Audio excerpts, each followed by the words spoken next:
In this guide, I'm going to show you guys how to cancel Netflix subscription and get money back. Let's get started. First, head over to the official website of Netflix or launch your Netflix app. Make sure you are already logged in. Now click on the profile icon and select the option account. Now navigate to the option manage membership. Now here you're going to find the option of cancel membership. Click on that and confirm it.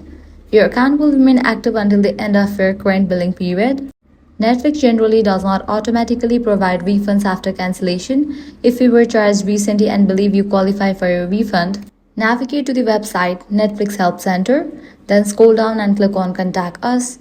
Here, in the box type in Get a Refund and search for it.